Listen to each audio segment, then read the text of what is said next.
Hello students, I am Dr. Poonam Sharma on behalf of Suresh Gyan Bihar University. Today I am going to deliver my lecture on directory structure and file system. Student last lecture में भी हमने file system के बारे में discuss किया था, जिसमें मैंने आपको बताया था कि हम अपनी जो इंफॉर्मेशन है, जो भी डिटेल्स है, जो भी डेटा है, उस डेटा को कंप्यूटर के अंदर जब स्टोर करते हैं, परमानेंटली स्टोर करते हैं, तो उसको फाइल के फॉर्मेट में करते हैं। क्योंकि जो भी इंफॉर्मेशन या जो भी डेटा है जिसे आप स्टोर करते हैं सेकेंडरी स्टोरेज पर, तो वो सेकेंडरी स्टोरेज पर यानी कि फिजिकली जो डिवाइस है उसके ऊपर जब स्टोर होता है तो एक एड्रेस पर जाकर स्टोर होता है। अब वो एड्रेस याद रखना आपके लिए बड़ा मुश्किल हो जाता है कि एड्रेसेस कैसे याद रखेंगे, आपका कौन सा डेटा, कौन सी इंफॉर्मेशन किस एड्रेस पर, किस लोकेशन पर स्टोर है। तो हम क्या करते हैं, उसके लिए लॉजिकली हम उसे एक नाम दे देते हैं जिसे हम कहते हैं फाइल। जो रिलेटेड इंफॉर्मेशन है, एक दूसरे से रिलेटेड है, एक दूसरे से कनेक्टेड है इंफॉर्मेशन किसी वे में, उसको हमने क्या दे दिया, एक नाम दे दिया और उसे हमने क्या कहा, फाइल कहा। जिस तरह की इंफॉर्मेशन फाइल में होती है वही उस फाइल का टाइप होता है। फाइल्स को हमने चार तरह की इंफॉर्मेशन जिस तरह की फाइल कंटेन करती है उसके बेसिस पर 4 टाइप्स में डिवाइड किया था। जिसमें पहला मैंने आपको बताया था लो लेवल फाइल, जिसमें होता है कि अगर आप बाइट स्ट्रीम्स की फॉर्मेट में डेटा को स्टोर कर रहे हो, अगर फाइल के अंदर बाइट स्ट्रीम की फॉर्मेट में डेटा स्टोर हो रहा है, यानी कि 01 की फॉर्मेट में स्ट्रीमो बाइट में सारा का सारा डेटा है, स्ट्रीमो बाइट की फॉर्मेट में ही वो मैनेज कर रही है उसको, तो हम उसको कहेंगे लो लेवल फाइल। अगर स्ट्रीम ऑफ बाइट्स हैं लेकिन उनको ब्लॉक वाइज स्टोर किया जा रहा है, जो जनरली हम फाइल्स में करते हैं, तो हम उसे कहेंगे स्ट्रक्चर्ड फाइल। इसके बाद में हमने तीसरा बताया था कि अगर आप डेटाबेस की फॉर्मेट में स्टोर कर रहे हो अपने डेटा को, तो हम उसे कहते हैं डेटाबेस मैनेजमेंट सिस्टम। और फोर्थ मैंने बताया था कि अगर आप ऑडियो, वीडियो, टेक्स्ट, ग्राफिक्स, बहुत सारी तरह के अलग अलग वेराइटी ऑफ डेटा को स्टोर कर रहे हो एक सिंगल फाइल के अंदर, तो हम उसे कहते हैं मल्टीमीडिया स्टोरेज। तो ये 4 टाइप की स्टोरेज मैंने आपको बताई थी, 4 तरह से आप अपने डेटा को स्टोर कर सकते हैं। अब इनमें आता है जो जनरली हम यूज में लेते हैं वो अपनी स्ट्रक्चर्ड फाइल को यूज में लेते हैं, जिनमें डेटा ब्लॉक के फॉर्मेट में स्टोर होता है। ब्लॉक क्या है, ग्रुप ऑफ डेटा। तो डेटा छोटे छोटे रिकॉर्ड्स में या ब्लॉक्स में स्टोर होता है। अभी जो ब्लॉक्स होते हैं, इनको कैसे मैनेज किया जाता है स्टोरेज डिवाइस पर, उनका मैनेजमेंट जो है वो थोड़ा सा पहले आज ब्रीफ उनका एक बार मैं बता देती हूँ, उसके बाद में फिर हम डायरेक्टरी स्ट्रक्चर पर चलेंगे। ब्लॉक मैनेजमेंट के अंदर ब्लॉक मैनेजमेंट क्या होता है, block management refer to the task of keeping track of which storage device blocks are associated with which file. इसके अंदर ब्लॉक मैनेजमेंट जो है वो रेफर करता है कि इसके अंदर वो टास्क रेफर की जाती हैं जिनमें हम ट्रैक रखते हैं कि किस स्टोरेज डिवाइस के ऊपर जो आपके किस फाइल के ब्लॉक्स जो है कैसे स्टोर किए गए हैं। There are 3 well known technique for organising the physical storage block for a file. इसके लिए 3 टेक्निक्स हैं जिनमें कि स्टोरेज डिवाइसेस पर ब्लॉक्स को मैनेज किया जाता है। किसी भी फाइल के लिए ब्लॉक्स को कैसे मैनेज करते हैं सेकेंडरी स्टोरेज पर, इसके लिए 3 मेथड्स हैं। पहला है as a continuous set of blocks on secondary storage devices. पहला तो है कि कंटिन्यूअस सेट ऑफ ब्लॉक्स हो जिनके अंदर आपकी फाइल कंटिन्यूअसली स्टोर हो, पूरा डेटा, एक फाइल का पूरा डेटा कंटिन्यूअस ब्लॉक्स पर स्टोर हो। दूसरा आता है as a list of block interconnected with links. दूसरा है नॉन कंटिन्यूअस प्लेसेस पे आपका डेटा स्टोर हो और वो इंटरकनेक्टेड हो लिंक के थ्रू। तीसरा मेथड आता है as a collection of block interconnected by the file index. तीसरा मेथड आता है जिसमें भी इन नॉन कंटिन्यूअस प्लेसेस पे आपका डेटा स्टोर होता है और उसका इंडेक्स फाइल मेंटेन होती है, जिसमें देख के आप फाइल उसमें पर्टिकुलर लोकेशन पर डेटा को फाइंड आउट कर सकते हैं। तो इसमें एक तो आपका कंटिन्यूअस एलोकेशन है और दो आपके नॉन कंटिन्यूअस एलोकेशन के टाइप हैं। जैसे आपने प्राइमरी मेमोरी मैनेजमेंट में पढ़ा था continuous allocation and non continuous allocation, इसी तरह से डिस्क के ऊपर भी कंटिन्यूअस और नॉन कंटिन्यूअस 2 तरह के एलोकेशन होते हैं। तो पहले हम पढ़ते हैं कंटिन्यूअस एलोकेशन। सेकेंडरी स्टोरेज पर। कंटिन्यूअस एलोकेशन में कैसे स्टोरेज होता है आपके डेटा का, आपकी फाइल का? The continuous allocation method require each file to occupy a set of continuous block on the disk. Continuous allocation के अंदर ये जरूरी होता है कि हर फाइल को एक साथ कंटिन्यूअस ब्लॉक्स मिले डिस्क के ऊपर। ऐसा नहीं होगा फाइल का कुछ पार्ट कहीं स्टोर हो जाए और कुछ पार्ट कहीं और स्टोर हो जाए। पूरी फाइल एक साथ ही कंटिन्यूअस ब्लॉक्स पर स्टोर होगी। तो फाइल डिस्क के अंदर तभी आएगी जब उसको पूरे एक साथ कंटिन्यूअस ब्लॉक्स अवेलेबल होंगे। Disk address define a linear ordering on the disk. जो डिस्क का एड्रेस होगा वो भी कैसे डिफाइन होगा? एक कंटिन्यूअस लीनियर एड्रेस डिफाइन होगा, जैसे 0 से लेकर 10 तक, 0 से लेकर 25 तक। तो एक लीनियर एड्रेस, कंटिन्यूअस एड्रेस जो वो डिफाइन होगा।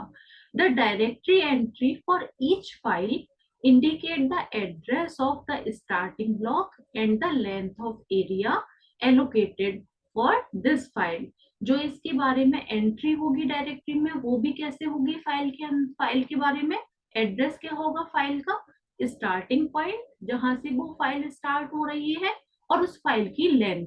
तो वो क्या बता देगी? उस फाइल का पूरा एड्रेस बता देगी। जैसे फाइल 0 से स्टार्ट हो रही है और फाइल की लेंथ है 256, तो उसकी फाइल का एड्रेस क्या हो गया? 0 से 256। Accessing a file that has been allocated continuously is easy। जो फाइल कंटिन्यूअसली एलोकेट की जाती है उनको एक्सेस करना भी आसान होता है, क्योंकि लीनियरली है, एक साथ अवेलेबल है पूरी फाइल। तो आप स्टार्टिंग पॉइंट पर पहुंच गए, वहां से पूरी फाइल आपको एक साथ मिल जाएगी और आप इजीली उसे एक्सेस कर सकते हैं, इजीली उसे रीड कर सकते हैं। For sequential access, the file system remember the disk address of the last block referenced and when necessary read the next block। इसके अंदर जब भी आपको रीड करना है आप स्टार्ट वाले पहले वाले ब्लॉक पे पहुंच जाइए। आपको ये पता होना चाहिए लास्ट ब्लॉक कौन सा है बस, और बस आप पहले वाले ब्लॉक पे पहुंच के नेक्स्ट नेक्स्ट नेक्स्ट ब्लॉक करते जाए और आप कंटिन्यूअस रीड करते जाए। जब आपका लास्ट ब्लॉक आएगा वहां तक आप उसे रीड कर सकते हैं।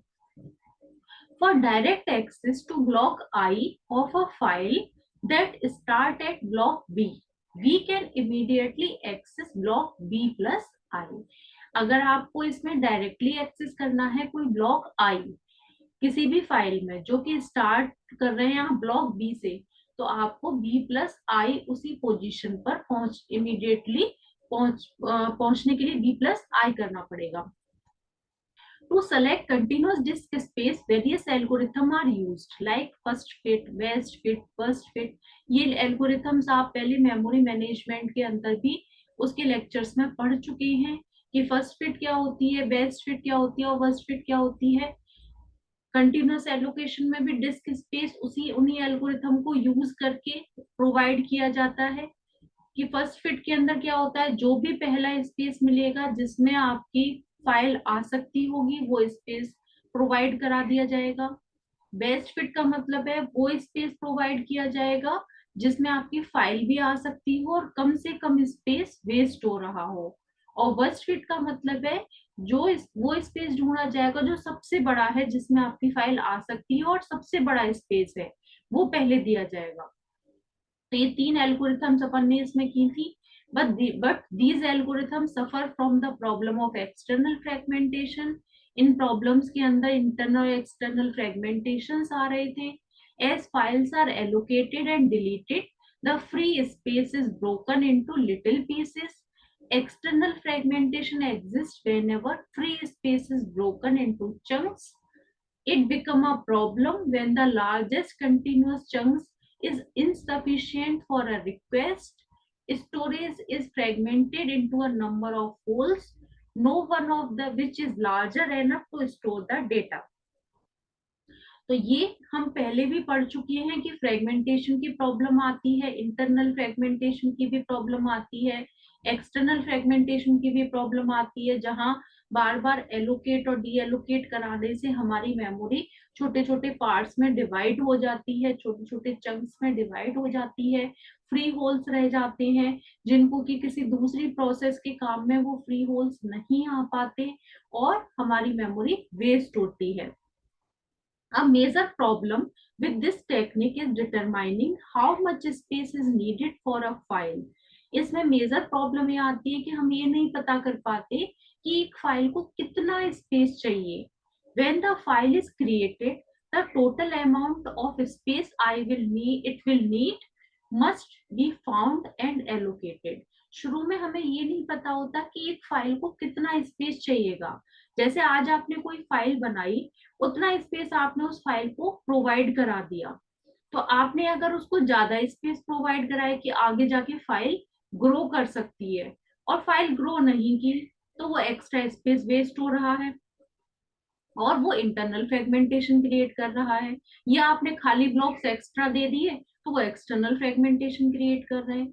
और अगर आपने कोई फाइल को कम स्पेस दिया, कम स्पेस वेस्ट हो, आपने बेस्ट फिट मेथड लगाया, कम से कम स्पेस वेस्ट हो, आगे जाके फाइल ग्रो कर गई तो उसे स्पेस नहीं मिलेगा, क्योंकि कंटिन्यूअस एलोकेशन में स्पेस कंटिन्यूअस ही मिलना चाहिए, आप किसी दूसरी लोकेशन पे स्पेस नहीं दे सकते। और फाइल आगे ग्रो करेगी, स्पेस उसे मिलेगा नहीं कंटिन्यूअस, क्योंकि आपने कम स्पेस छोड़ा था आगे बढ़ने के लिए, तो वो फाइल आगे उसमें स्पेस की प्रॉब्लम आएगी। तो ये कंटिन्यूअस एलोकेशन के अंदर ये प्रॉब्लम आती है कि आपको ये पता नहीं कर पाते आपकी आगे कितना स्पेस इस फाइल को चाहिए हो सकता है, टोटल कितना स्पेस इसको एलोकेट किया जाए। तो इसलिए फिर हम आते हैं नॉन कंटिन्यूअस एलोकेशन के ऊपर। नॉन कंटिन्यूअस एलोकेशन में आता है आपका लिंक्ड एलोकेशन। लिंक्ड एलोकेशन क्या करता है? Linked allocation solve all problem of continuous allocation. With linked allocation each file is a linked list block. The disk block may be scattered anywhere on the disk. इसके अंदर आपकी file जो है वो पूरे डिस्क के अंदर कहीं भी किसी भी जगह स्टोर हो सकती है। The pointer is initialise to nil. एक पॉइंटर होता है जो नील पे होता है, एम्प्टी होता है, और फाइल शुरुआत में उसका साइज क्या, शुरू में क्या होता है, सेट क्या कर दिया जाता है उसको 0। शुरू में कोई भी कहीं भी नहीं होता वो पॉइंटर, फिर उसके बाद में स्टार्टिंग पॉइंट पे पॉइंटर आता है। जब आप फाइल को स्टोर कराना शुरू करते हो तो फर्स्ट पॉइंट पे पॉइंटर होगा और उसके बाद में लिंक बन जाएगा। फर्स्ट फाइल के फर्स्ट पार्ट पे लिंक होगा, वहां से वो सेकंड पार्ट से लिंक होगी, सेकंड पार्ट थर्ड पार्ट से लिंक होगा, थर्ड पार्ट फोर्थ पार्ट से लिंक होगा। तो इस तरह से क्या होगा, पूरी फाइल आपस में एक दूसरे से कनेक्टेड होगी थ्रू पॉइंटर्स। अब फाइल जब आपस में कनेक्टेड हो गई, अब आप अगर एक पार्ट पे पहुंच गए तो वहां से आप नेक्स्ट पार्ट, उससे नेक्स्ट पार्ट, उससे नेक्स्ट पार्ट, आप सभी जगह फाइल के आगे के लिंक आपको मिल जाएंगे। तो यूजर को तो क्या व्यू होगा, यूजर को ये नहीं पता चलेगा कि उसकी फाइल अलग अलग लोकेशंस पर स्टोर्ड है। उसको तो क्या लगेगा कि पूरी फाइल एक साथ ही है और पूरी फाइल उसको एक साथ एक्सेस हो रही है। लेकिन इंटरनली क्या होगा, फाइल अलग अलग लोकेशंस पर स्टोर्ड होगी और उनके बीच में लिंक होगा, और अलग अलग लिंक से पॉइंटर्स जो है वो उस फाइल को पॉइंट आउट करेंगे और वहां से वो फाइल ओपन होके आपके पास में आएगी। इसके अंदर ये फाइल में नॉन कंटिन्यूअस बेसिस पे फाइल कितनी भी ग्रो हो सकती है, किसी भी लोकेशन पे जाके स्टोर हो सकती है, जहां खाली स्पेस मिलेगा वहीं पे जाके फाइल स्टोर हो जाएगी और फिर आपके जो पॉइंटर हैं आगे बढ़ते चले जाएंगे। तो फाइल कितनी भी ग्रो कर सकती है, ये इसमें बेनिफिट है। लेकिन इसके साथ में प्रॉब्लम क्या है कि अगर कोई पॉइंटर का लिंक टूट गया तो आपकी फाइल करप्ट हो सकती है, आगे का लिंक नहीं मिलेगा। तो ये इसमें प्रॉब्लम है। दूसरी प्रॉब्लम कि पॉइंटर्स को एक्स्ट्रा स्पेस देना पड़ रहा है। ये दो प्रॉब्लम्स इसके साथ में है। फिर थर्ड आता है हमारा इसमें इंडेक्स एलोकेशन। इंडेक्स एलोकेशन क्या करता है? इसमें इंडेक्स एलोकेशन में हम क्या करते हैं कि इसमें एक अलग से सेपरेट फाइल बनती है, एक डेटा स्ट्रक्चर सेपरेट बनता है जो क्या करता है, इंडेक्स मेंटेन करता है। अलग अलग नॉन कंटिन्यूअस लोकेशंस पर आपकी फाइल का डेटा स्टोर हो जाता है और कौन सी डेटा किस ब्लॉक पे जाके स्टोर हुआ है, उस ब्लॉक की इंफॉर्मेशन इंडेक्स फाइल के अंदर मेंटेन हो जाती है। जैसे आपकी बुक होती है ना, बुक के अंदर इंडेक्स मेंटेन करते हैं, तो इंडेक्स के अंदर क्या होता है, आपका कौन सा चैप्टर या कौन सा पार्ट उस चैप्टर का कौन से पेज पर है वो उसके अंदर लिखा होता है। ऐसे ही आप ये जो फाइल है उस फाइल में कौन सा वाला पार्ट कौन से वाले ब्लॉक पर है वो उसके अंदर लिखा होता है। तो जब भी ऑपरेटिंग सिस्टम से कहा जाता है ये वाली फाइल ओपन करिए, तो वो क्या करता है, उस फाइल को देखता है, फाइल कहाँ पर है, उसकी स्टार्टिंग लोकेशन मिली और फाइल को वहां से ओपन कर देता है। आपको किसी पर्टिकुलर लोकेशन पे जाके राइट करना है किसी फाइल में, तो आप वहां से उसी इंडेक्स पोजीशन पर जाके वहां पर राइट भी कर सकते हो, डायरेक्टली वहां पर जा सकते हो, वहीं पर राइट कर सकते हो, आपको सीक्वेंशली जाने की जरूरत नहीं है। तो ये काफी अच्छी टेक्निक है। लेकिन इसके साथ में क्या एक इसमें क्या प्रॉब्लम हो सकती है, इसमें भी ये प्रॉब्लम हो सकती है कि अगर आपकी इंडेक्स फाइल ही करप्ट हो जाए तो सारे के सारे जो जितने भी लिंक हैं वो सब चले जाएंगे। और दूसरा, आपको एक स्पेस जो है वो अलग से वेस्ट होगा इंडेक्स फाइल को मेंटेन करने के लिए। तो ये क्या है, ये अलग से, ये इसका ओवरहेड है कि अलग से आप इंडेक्स फाइल को मेंटेन करें। तो स्ट्रक्चर्ड फाइल को आप इन तीन मेथड्स के साथ में मैनेज कर सकते हैं। तीन मेथड्स होती हैं, आप तो कंटिग्युअस एलोकेशन के थ्रू कर सकते हैं या नॉन कंटिग्युअस एलोकेशन के थ्रू कर सकते हैं। अगर कंटिग्युअस एलोकेशन के थ्रू कर रहे हैं तो लीनियर सीक्वेंशियल एलोकेशन होगा, और अगर नॉन कंटिग्युअस एलोकेशन के थ्रू कर रहे हैं तो आपके पास में दो ऑप्शन है, या तो आप इसमें क्या यूज करें, इंडेक्स एलोकेशन यूज करें या लिंक्ड एलोकेशन यूज करें। ये था फाइल्स के बारे में। अब हम नेक्स्ट जो टॉपिक स्टार्ट कर रहे हैं वो है हमारा डायरेक्टरीज। डायरेक्टरी मैनेजमेंट के अंदर डायरेक्टरीज क्या होती है, डायरेक्टरीज को हम कहते हैं फाइल ऑफ फाइल्स। ये मैंने आपको बताया था। हम अपने इंफॉर्मेशन मैनेजमेंट के अंदर फाइल सिस्टम जो है, फाइल सिस्टम को दो पार्ट के अंदर डिवाइड करते हैं। पहला तो होता है फाइल फाइल सिस्टम जिसमें फाइल्स को मैनेज करते हैं, और दूसरा होता है डायरेक्टरी स्ट्रक्चर जिसमें डायरेक्टरीज को मैनेज करते हैं। फाइल्स के बारे में हम डिस्कस कर चुके। अब हम बात करेंगे डायरेक्टरीज के बारे में कि डायरेक्टरीज को कैसे मैनेज किया जाता है। डायरेक्टरीज क्या होती हैं, डायरेक्टरीज को हम ऐसी फाइल्स कहते हैं जो दूसरी फाइल्स को कंटेन करने का वर्क कर रही है। वो खुद कुछ नहीं स्टोर कर रही, वो दूसरी फाइल्स को कंटेन करने का काम कर रही है। तो एज अ फोल्डर आप मान सकते हैं, फोल्डर है जो क्या कर रहे हैं, दूसरी फाइल्स को स्टोर कर रहे हैं। तो the directories are treated as files which keep track of all other files. वो क्या कर रही है, दूसरी फाइल्स का रिकॉर्ड रख रही है। The directory contain information about the file such as location and owner of the file etcetera.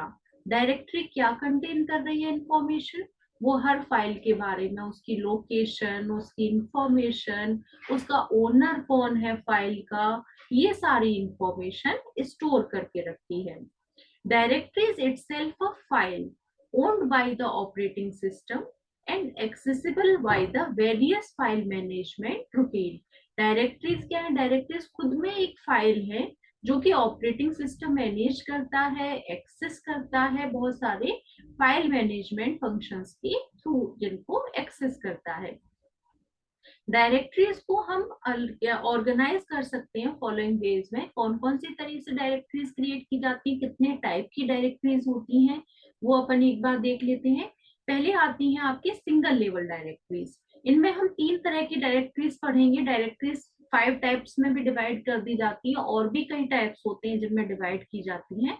हम यहाँ पर अभी 3 लेवल ऑफ डायरेक्टरीज पढ़ेंगे। पहली आती है single level directory. Single level directories का मतलब होता है जहां एक डायरेक्टरी है और उसी के अंदर दूसरी डायरेक्टरी जो है वो क्रिएट की गई है। कैसे की जाती है, एक मेन डायरेक्टरी है और उसी डायरेक्टरी के अंदर हमने क्या किया, दूसरी डायरेक्टरी को क्रिएट कर दिया। जैसे सपोज करें हमने इसमें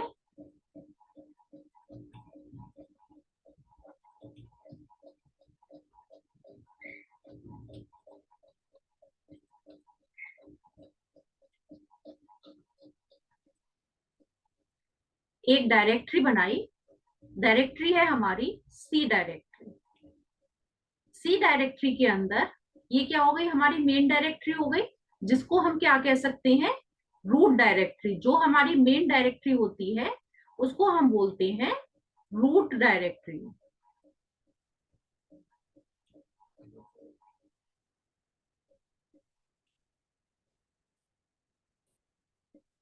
रूट डायरेक्टरी, रूट डायरेक्टरी के अंदर आपने फर्दर बहुत सारी फाइल्स जो हैं वो क्रिएट कर दी।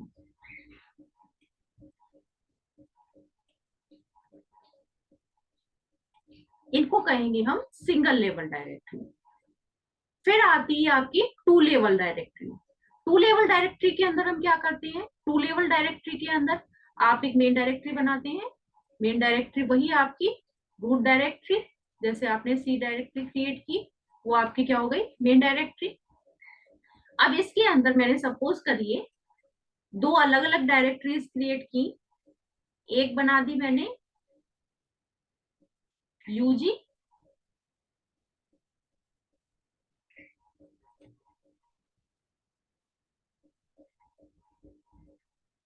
और एक बना दी मैंने पीजी।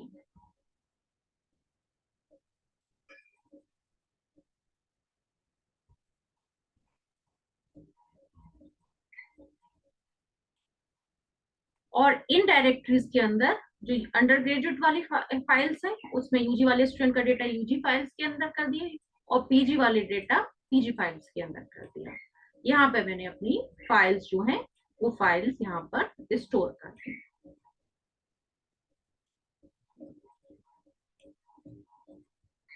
इसको कहेंगे टू लेवल डायरेक्टरी, यानी दो लेवल हो गए। एक डायरेक्टरी ये है, यहाँ पे सिंगल लेवल है, एक ही लेवल है डायरेक्टरी का, एक डायरेक्टरी उसके अंदर फाइल्स। दूसरा जो है उसमें क्या है, एक आपकी डायरेक्टरी है उसके अंदर फर्दर एक डायरेक्टरी का लेवल है, और फिर उसके अंदर फाइल्स हैं। तो यहाँ पर दो लेवल हो गए डायरेक्टरीज के। फिर आता है आपका ट्री स्ट्रक्चर या hierarchical structure of the file. Hierarchical structure जो होता है या ट्री स्ट्रक्चर जो होता है उसके अंदर क्या किया जाता है, उसके अंदर आपकी एक मेन डायरेक्टरी बनाई जाती है, जैसे हमने बनाई सी डायरेक्टरी। रूट डायरेक्टरी बनाई आपने पहले, रूट डायरेक्टरी के अंदर आप फर्दर नई डायरेक्टरीज बनाएंगे, दो या दो से कितनी भी हो सकती हैं। जैसे यहाँ पे मैंने बना दी, दो डायरेक्टरीज बना दी, एक बना दी यूजी,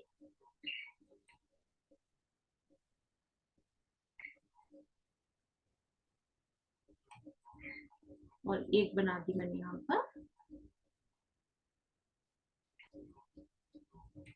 पीजी।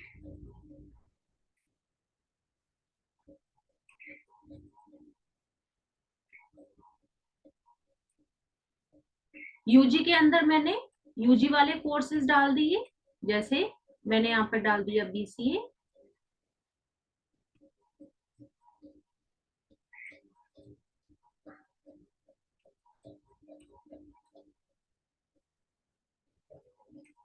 यहाँ पे डाल दिया आईटी, कुछ भी डाल दिया मैंने, कोई भी कोर्स डाल दिया।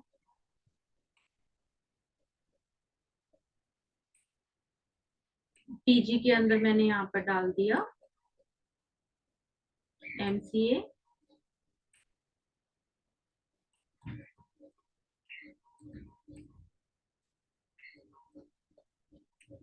यहाँ डाल दिया पीजीडीसीए।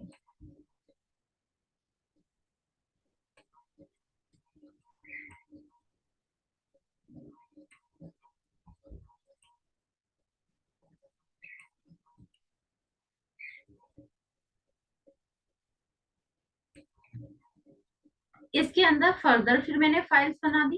बीसी के अंदर फिर से हमने फाइल या फोल्डर बना सकते हैं, इनके अंदर फिर से फाइल्स या फोल्डर बना सकते हैं, उनके अंदर फिर फाइल या फोल्डर बना सकते हैं। तो ये ट्री पूरा बन सकता है कंप्लीट। तो जब हम इस तरह से ट्री स्ट्रक्चर बनाते हैं जहाँ एक रूट होता है, उसमें से ब्रांचेस निकलती हैं, उनमें से फिर फर्दर ब्रांचेस निकलती हैं, उनमें से फिर फर्दर ब्रांचेस निकलती हैं। तो इस तरह का जब ट्री स्ट्रक्चर बनाते हैं तो हम उसे बोलते हैं हायरार्किकल ट्री स्ट्रक्चर। तो आप इस तरह से, ये तीन तरह से अपनी डायरेक्टरीज को क्रिएट कर सकते हैं। या तो सिंगल लेवल डायरेक्टरीज में बना सकते हैं, या दूसरा ऑप्शन है आपके पास में टू लेवल डायरेक्टरीज में क्रिएट कर सकते हैं। तीसरा ऑप्शन है आपके पास में आप ट्री स्ट्रक्चर या हायरार्किकल स्ट्रक्चर में डायरेक्टरीज को क्रिएट कर सकते हैं। डायरेक्टरी स्ट्रक्चर तीन तरह से बनाया जा सकता है। इसके अलावा और भी ऑप्शंस होते हैं, जैसे कि अगर आप शेयरिंग कर रहे हैं, किसी फाइल की शेयरिंग हो रही है, तो दो डायरेक्टरीज क्या कर रही हैं, किसी फाइल को शेयर कर रही हैं, तो उसमें और भी टाइप्स होते हैं, और भी तरह से डायरेक्टरी स्ट्रक्चर्स क्रिएट होते हैं। वो अभी हम आगे फिर कभी डिस्कस करेंगे।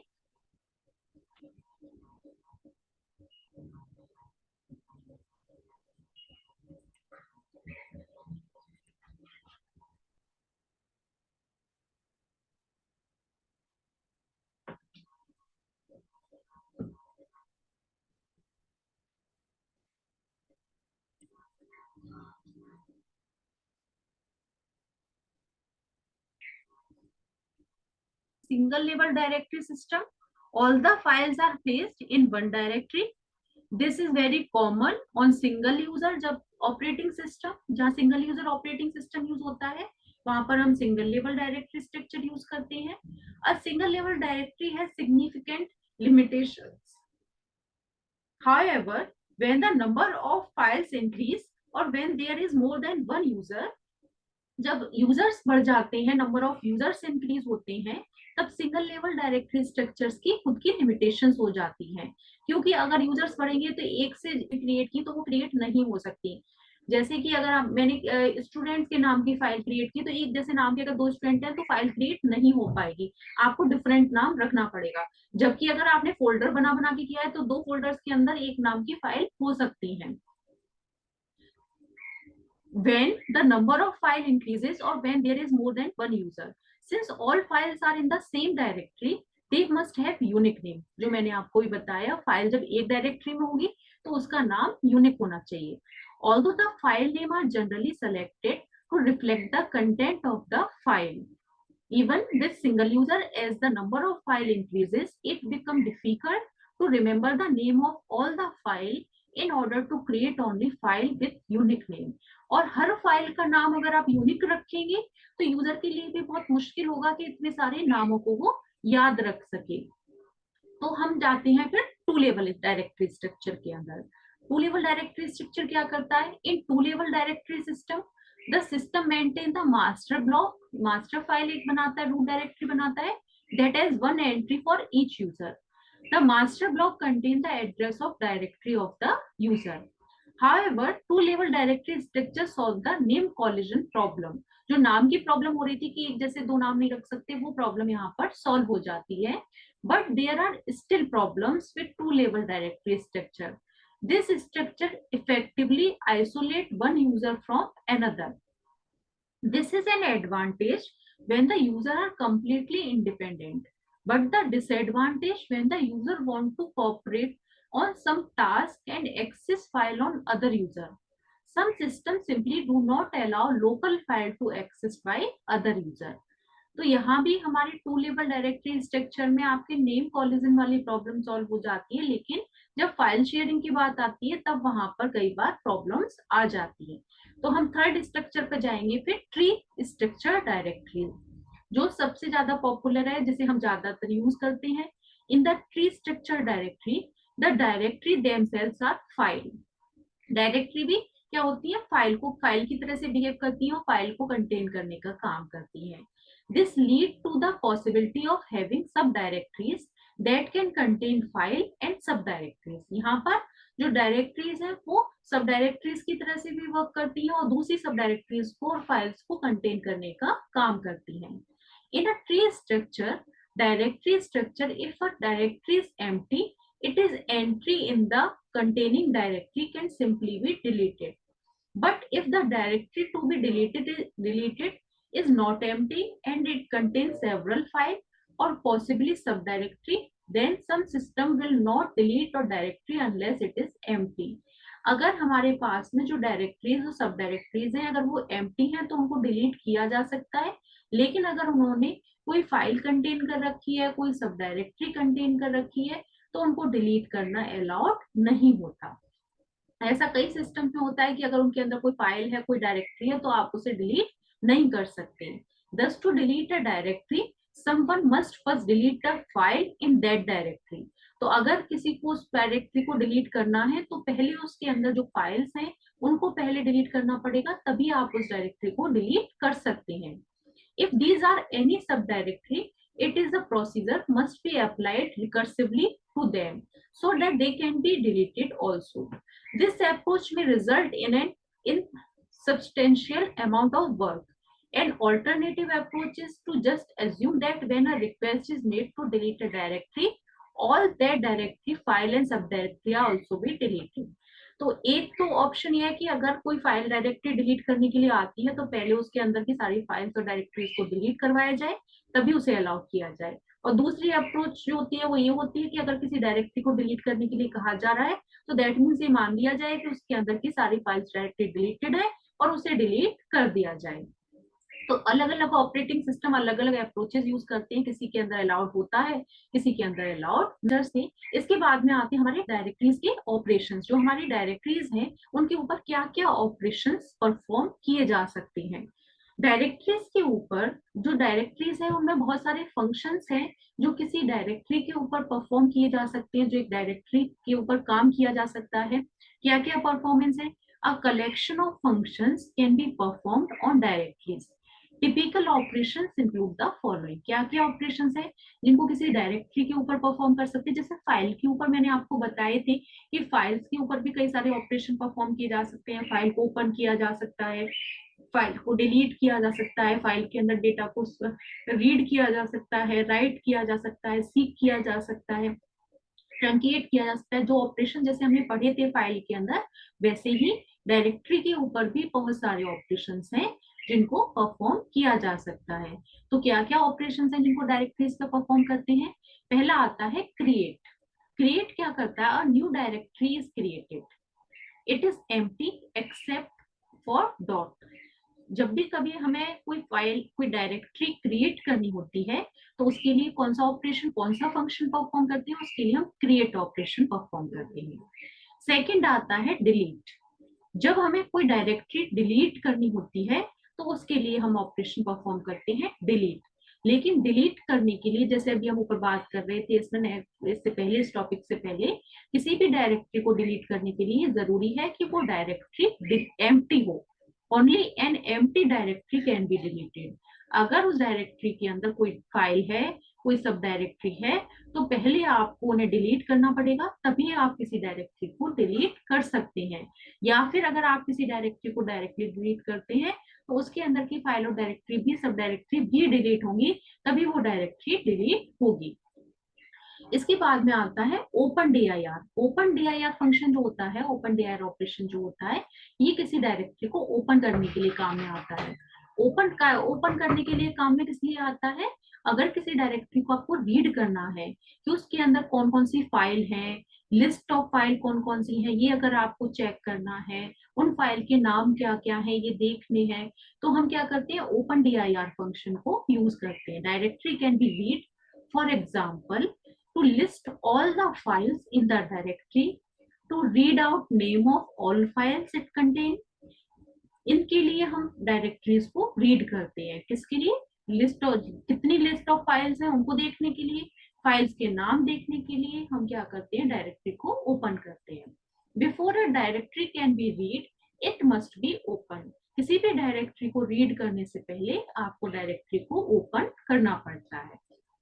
अब अगर आपने किसी डायरेक्टरी को ओपन किया है रीड करने के लिए तो आपको उसे बंद भी करना पड़ेगा, और उसको जो स्पेस में वो ओपन हुई है उस स्पेस को आपको फ्री भी करना पड़ेगा।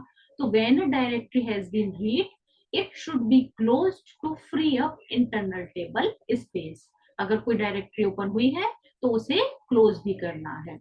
फिर आता है रीड डायरेक्टरी। अगर आपने डायरेक्टरी ओपन कर ली तो ओपन करने के बाद डायरेक्टली रीड नहीं होगी, उसको रीड करने के लिए रीड डीआईआर जो ऑपरेशन है वो परफॉर्म करना पड़ेगा।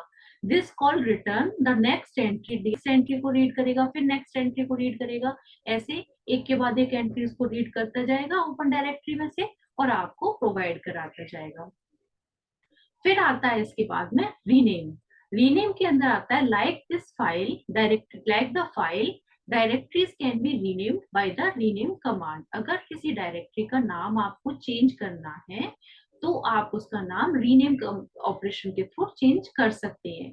इसी तरह से रीनेम जो कमांड है ये हमारा फाइल्स के साथ भी यूज होता है। अगर किसी फाइल का नाम चेंज करना होता है तो हम फाइल में भी रीनेम कमांड यूज करते हैं। इसी तरह से डायरेक्टरी का नाम भी चेंज करना है तो यहाँ भी रीनेम कमांड यूज किया जाता है। इसके बाद में आता है लिंक कमांड। लिंक जो होता है, linking is a technique that allow a file to appear in more than one directory. This system call specify an existing file and a path name and create a link from the existing file to the name specified by the path. Link का काम क्या होता है?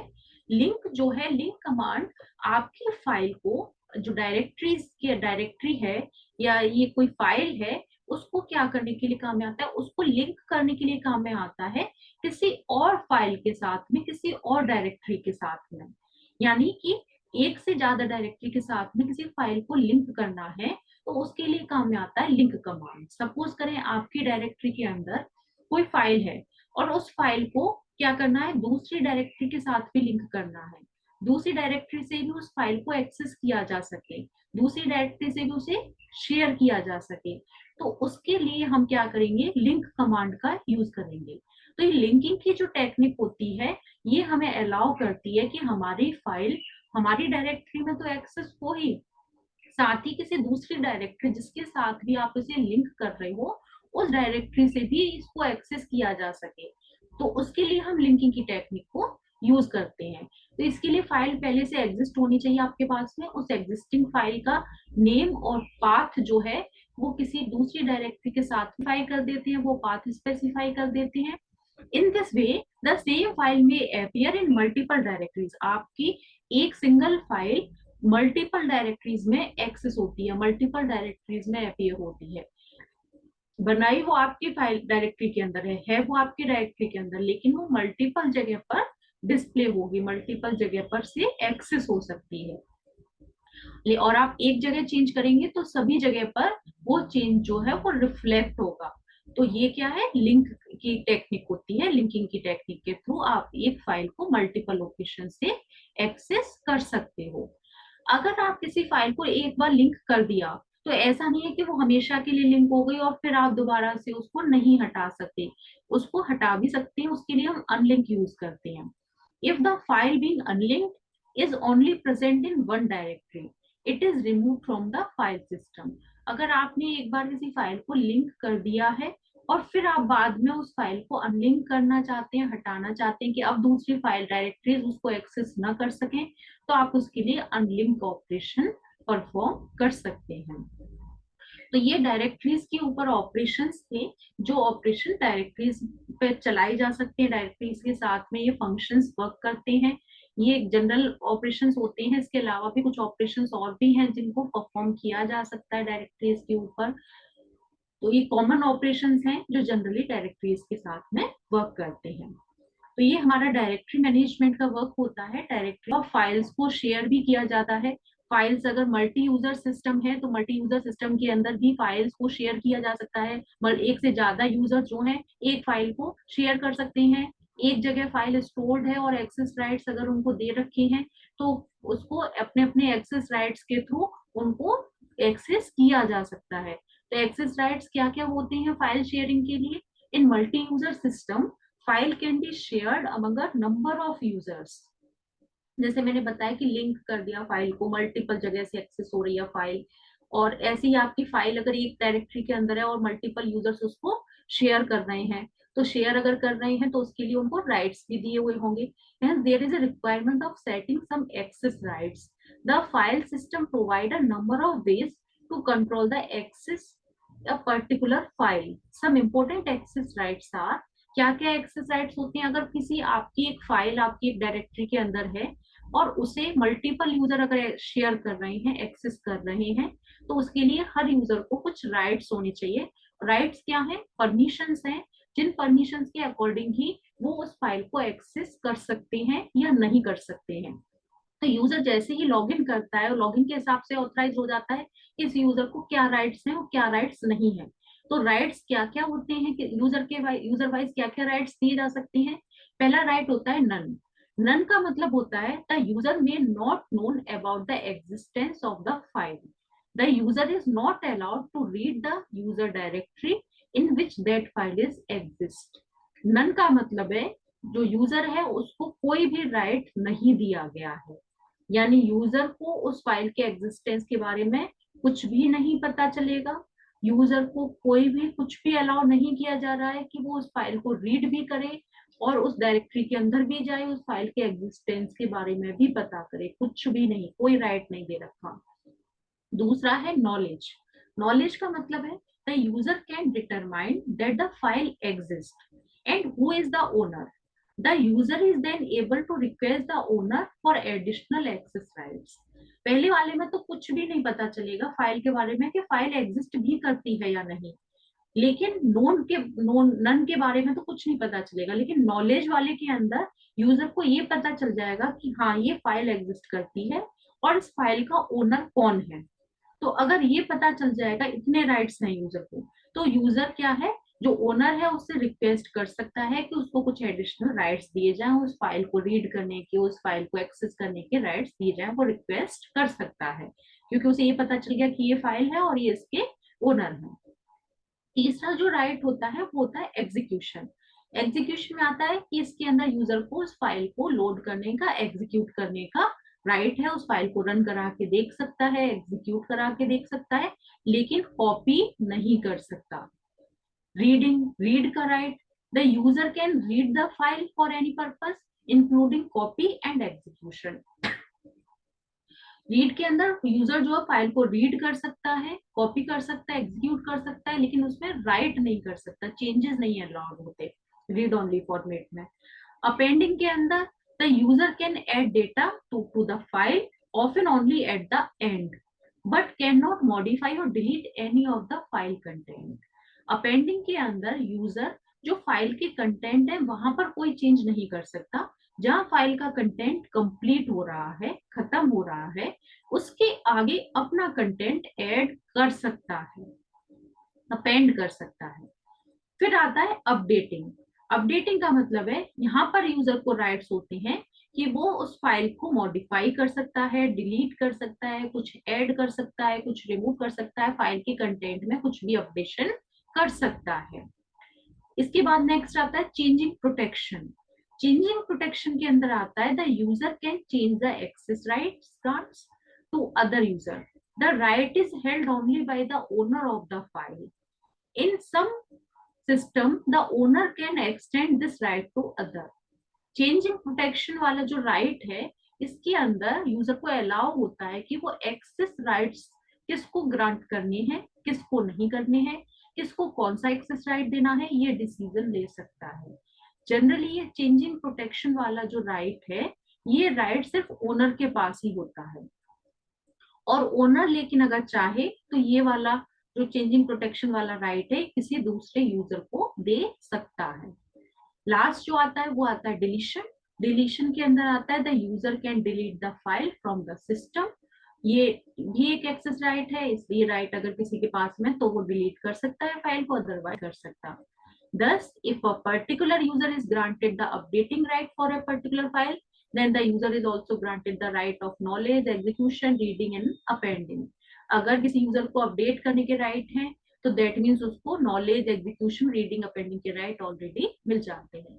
तो ये rights के basis पर ही user files को शेयर कर सकते हैं, फाइल्स के ऊपर काम कर सकते हैं अगर वो किसी और की फाइल को शेयर कर रहे हैं तो। और आपकी खुद की फाइल है तो आपको ऑलरेडी उसके ऊपर एक्सेस राइट्स मिले ही हुए हैं। तो ये था हमारा इंफॉर्मेशन मैनेजमेंट का पार्ट।